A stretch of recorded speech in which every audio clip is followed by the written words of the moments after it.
Hey guys, what's up? It's Kevin for the Widow. We're back for another edition of Diablo 3. Today on the channel, we are taking a look at the Aegis of Valor set armor for the Crusader class. A very powerful armor that's kind of lost a lot of its S-tier potential. Here it is, without further ado, Aegis of Valor. 2-piece bonus, attacking with Fist of the Heavens. Empowers you, allowing Heaven's Fury to deal 125% increased damage for 5 seconds. Stacks up to 3 times. That was nerfed, ironically. 4-piece bonus. Hitting with Fist of the Heavens returns 5 Wrath and reduces damage taken by 1% for 10 seconds. Stacks up to 50 times. This was actually a little bit nerfed as well. More so the 2-piece bonus. 6-piece bonus. Increase the damage of Fist of Fury, or Fist of the Heavens and Heaven's Fury by 20,000%. So as you can see, this is a Fist of Heaven's Fury type of armor that it revolves around. So you see we're mostly using a full set. However, we're also going to be using Captain Crimson, the boot, and the belt. Here it is, Captain Crimson, 6,000 life per second, reduces cooldown on all skills by 20%, reduces all resource costs by 20%. 3-piece damage dealt is increased based on the percentage of cooldown reduction. Damage taken is reduced based on the percentage of cost reduction that you have, resource cost reduction. Okay, to help further with this build, we're using Fate of the Fell. Heaven's Fury gains 2 additional rays and has its increased attack stat. Shield of Fury as well to power up the Heaven's Fury even further, allowing us to get some stacks there to do more damage with it. Braces of Fury. Heaven's Fury deals 393% increased damage to enemies that are blinded, immobilized, or stunned. This is going to come in very handy for the Rift Guardian. Flavor of Time here, although you can put it on your follower as well. Obsidian Ring of Zodiac, Ring of Royal Grandeur here. Or you could use Convention Elements, either or whichever you have a slot to actually put in the gem that you need for this particular build. So, as you see there, let's go for the skills. Primary / Electrify is the way I like to go. Fist of the Heavens, Fissure is definitely the way you want to go with Fist of the Heavens. Shield Glare, Uncertainty, definitely what you want to use. Akarat's Champion, Prophet, this comes in very, very, very handy as you go higher up in the Greater Rifts. We want to also use Laws of Valor, Unstable or Unstoppable Force. Heaven Fury, Fires of Heaven as well for the skills. Passive, as you see here, Heavenly Strength, Holy Claws. We also want to use Long Arm of the Law and Finery. Last but not least, in the Kanai's Cube, Dark Light to power up Fist of the Heavens, Cassette's Cord of Righteousness to power up Fist of the Heavens Fervor, and then a Conventional Element or Ring of Royal Grandeur, depending which ring you have that has the better stats and an actual slot available to you. Alright, for the follower, you want Broken Crown, Flavor of Time, and a Nemesis Bracers. Kratos Flame, anything else that you put here, Gold Skin, all this stuff is just an afterthought. Really, those 3, Broken Crown, Nemesis Bracers, Flavor of Time is what you really want to go for. Okay, so for the purpose of this showcase, we are going to be doing a Greater Rift 60, a Greater Rift 70, and then a Greater Rift 75. That way I can show you Torment 13 through Torment 16 difficulty. This is a very, very good armor. It has lost a lot of its strength thanks to the 2-piece bonus nerf. So it is in the upper A tier, I would say, not so much S tier. That would be the Bombardment Crusader build, Armor of Akan, which I have available in the playlist if you need it. So when you get into the Great Rift, first thing you want to do is cast your Akarat's Champion. Then from there, you're going to fire off your Fist of the Heavens. Fist of the Heavens basically is the lightning attack that you see here. You can drop 3 of them down. That'll give you 3 stacks for the 2-piece bonus. Then you can fire off a Heaven's Fury. Subsequently, if you wanted to, you could just drop a whole bunch of Fist of Heavens and save your Heaven's Fury for when you are going against Elite Packs or the Rift Guardians. And it's a pretty simplistic armor in that retrospect. There's not too many damage rotation. The one thing that you do have to worry about when it comes to the Aegis of Valor set armor is the fact that it is kind of a little bit of a glass cannon. Some people prefer to use stone gauntlets to kind of mitigate this. I prefer to power up the Fist of the Heavens even more, considering how the 2-piece and 4-piece bonus nerfs have affected the amount of damage that your Heaven's Fury does with this particular build. Subsequently, for optimization, what would you want to do with this build? Well, first and foremost, since you are using a Captain Crimson set, it is in your benefit to get resource cost reduction wherever possible. That way you can take less damage, but more importantly, you also want to get cooldown reduction 8.0% or higher wherever possible. The more cooldown reduction you have, the more damage that you will deal. The more resource cost reduction you have, the less damage you will take. So those are the 2 things you should first and foremost prioritize in this particular build. Subsequently from there, I would recommend that on your helm you put crit hit chance 6.0%. I would also probably recommend that you get the maximum amount of strength possible. That way you could deal increased amount of damage. Subsequently from there, for your gloves, I would recommend crit hit chance 6.0%, attack speed at least 8.0%, and crit hit damage 50%. All three of those stats on your gloves will mean that you will be able to do probably between 10 to 15 greater rifts higher than you would without those particular stats.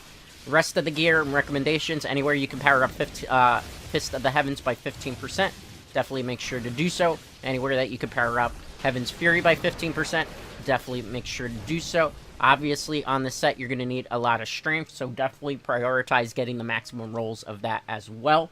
Subsequently, from there, if you could get movement speed on your boots, definitely do so. However, cooldown reduction is most important thing.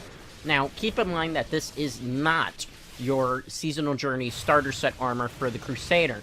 Instead, it's actually going to be the Armor of Akan. I actually have given you a layout and a starter build for the Armor of Akan to follow. Keep in mind that Armor of Akan requires a lot of different things for its build, not just the starter set armor, but the Invoker set and everything of the sort. Now, in terms of leaderboard placement, how does the Aegis of Valor set compare to the bombardment builds that have been taking the Crusader class by storm? Well, Aegis of Valor, in my personal opinion, is still a very solid A-tier type of armor. It has lost a lot of its power because of the nerfs that it's seen to the two-piece bonus, and it does kind of underperform when you compare it to Bombardment Crusader, which it could just kind of run around with the Steed charge and just kind of sit back and let all its damage happen on its own. This one you have to be a little bit more active. As you saw with the Rift Guardian, what we did there was we shield glared. After we had 3 stacks of our Fist of the Heavens, we fire off a Heaven's Fury, and most of the time you should be able to one-shot most Rift Guardians depending on for optimization that you have. Now, in terms of further optimization with this armor, obviously you want Ancient Legendary pieces for your gear, which are the gold border, or Primal Ancient Legendaries, which are the red border. That way you can put either of those two things into the Kanai's Cube and use the recipe to augment legendary armor piece. You also will need a legendary gem for that, the gems that you see me leveling concurrently. My recommendation, you don't want to augment an armor piece until you get a gem that's at least level 80 or higher. Preferably, you want something within the 110 to 130 range. This was a level 60 Greater Rift, 3 minutes and 9 second clear time, Torment 13 difficulty. I will show you now Greater Rift 70, which is Torment 15 difficulty. So let's see here. Same strategy as before. When you get into the Greater Rift, the first thing, if you can, is you want to cast your Akarat's Champion. Then from there, you're going to drop down your Fist of the Heavens. Every so often, when you run into something that's tanky or a lot of enemies on screen, you can fire off a Heaven's Fury. Then you go back to Fist of the Heavens to get the stack. Fire off Heaven's Fury. Basically, rinse, or laver, rinse, repeat, that type of damage rotations you should be fine. Keep in mind, every once in a while, you have to reactivate your Akarat's Champion. Every once in a while, you want to definitely activate your Laws of Valor as well, so that you are able to do a tremendously good amount of damage and get crit hits and attack stats and everything of the sort up. But those are your damage rotations. Now, like I said before, your legendary gems, when you augment armor piece, preferably you want them at level 110 to level 130, but if you're struggling at lower Greater Rift, it's okay to level them up at even level 70 or 80. You can always go back and overwrite a armor piece with another legendary gem. Obviously, you have to level up a different legendary gem and everything of the sort, but it is usually in your benefit to do so. Keep in mind, Ancient Legendaries easily drop, but if you don't know how to get a Primal Ancient Legendary for whatever reason, maybe you're new to Diablo, if that's the case, welcome to Diablo 3. This is probably one of the better games to get into as opposed to Diablo 2 for newcomers. Primal Ancient Legendaries, the red border pieces of gear, only drop when you have completed a Greater Rift that is 70 solo. Now, if you're playing a non-seasonal character, any non-seasonal character that clears a Greater Rift 70 solo will give every character that is a non-seasonal character access to Primal Ancient Legendary dropping. If you are playing a seasonal character, however, Primal Ancient Legendaries will not drop until you get a Greater Rift level 70 cleared solo. In this season, you're probably not going to hit that stride until somewhere into your Chapter 5 or 6 seasonal journey, using probably your starter set armor, unless you've got this one as well handy. So there's that to keep in mind. Further, subsequently from there, if I had to compare which of the two armors you should probably use, I would say unless you have the full build for Armor of Akan, where you have the the starter build, you have the 2 pieces of Invoker you need, and you have the Captain Crimson set. This set in particular is going to be an easier one to build to. I would say if anything, you use this until you have the full Bombardment build ready to go, and then you switch to Bombardment. Now, in terms of Echoing Nightmares, which is the new endgame where you're fighting endless waves of enemy after enemy, where does Aegis of Valor stand? Well, Aegis of Valor can take out still a lot of enemies at a fast-paced rate, which will allow you to clear a lot of waves. However, some of the weaknesses that it has in Echoing Nightmare is the fact that it lacks the type of mobility to get out of sticky situations that the Bombardment Crusader build can, because it can steed charge away. In this particular armor set that we're using, it is a very slow type of mobility type of armor. So it deals a lot of damage, but it's very slow and doesn't have a lot of fast movement.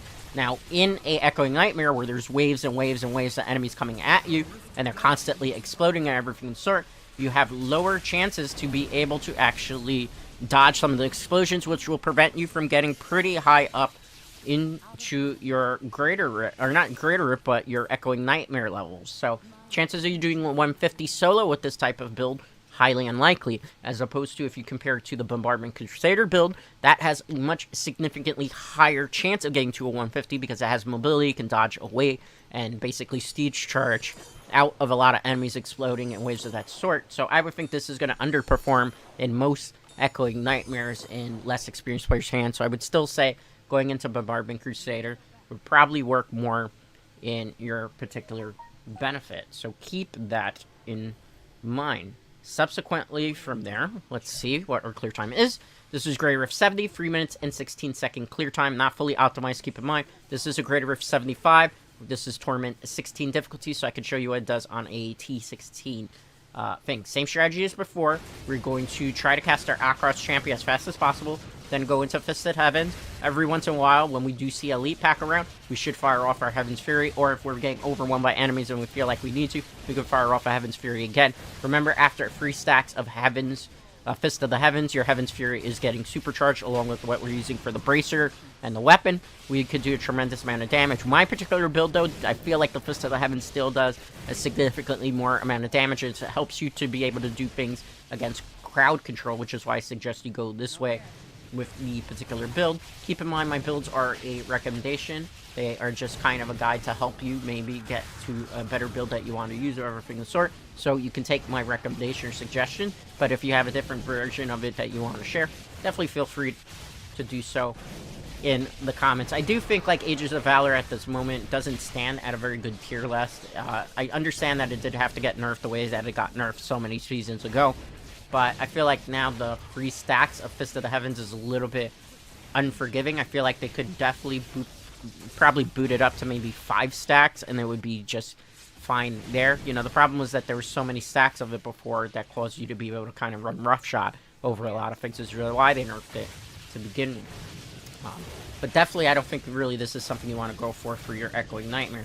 Subsequently, as I've been mentioning before on YouTube as well as Twitch, we do have a Twitch channel where I do play Diablo 3 from time to time. Same channel name as here, twitch.tv Dreadscape Gaming. We are on the road to trying to get affiliated over there.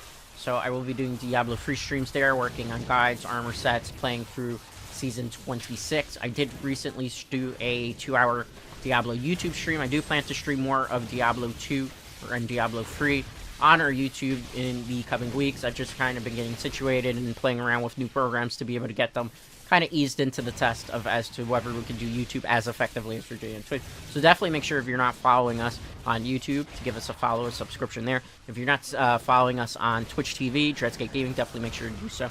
A lot of good things. I don't always do Diablo there. I do a little bit of variety content as well, but I have been doing more Diablo 3 recently because I know people have been interested in that.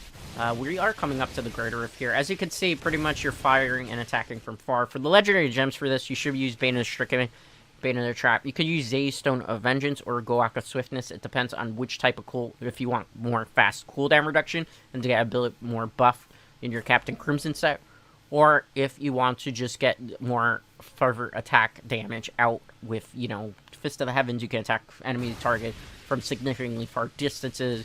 Already at 10 yards, you're getting a buff from Zay's Stone of Vengeance. So, you know, it might be in your benefit. Also, Heavens and Fury is something that has a very long reach. So Zay's Stone of Vengeance could come in pretty handy there as well. So keep all these things in mind. Let's go through here. See what we got. Let's drop some more Fist of the Heavens, as you see here. Pretty much we're able to do really good crowd control with this particular armor. It is still one of my favorite armors to use, although the nerfs have kind of hit it significantly. In the next video, we will be covering the Veil of the Typhon set armor for the Wizard class, another build that I think doesn't get as much love from the Diablo 3 community. I'm using a Frost Hydra build with Blizzard, which my playtesting has some very, very good results, and I think it's one of the ways you definitely should be going for the Wizard class this season, as opposed to maybe Chant Totem Veer, and definitely, you know, Energy Twister, DMO, you know, Desiree's Magnum Opus, Rift Guardian, Shield Glare, Fist of the Heaven stacks, Fire off Heaven's Fury, and as you can see there, we pretty much will one-shot. So that's what you want to do against Rift Guardians as you're going higher up in the Greater Rift. Keep in mind that this particular set armor, probably solo-wise, you're going to probably see a gatekeeping around level 130 to level 135, unless you have full optimization, primary, ancient, legendary gear, everything of the sort.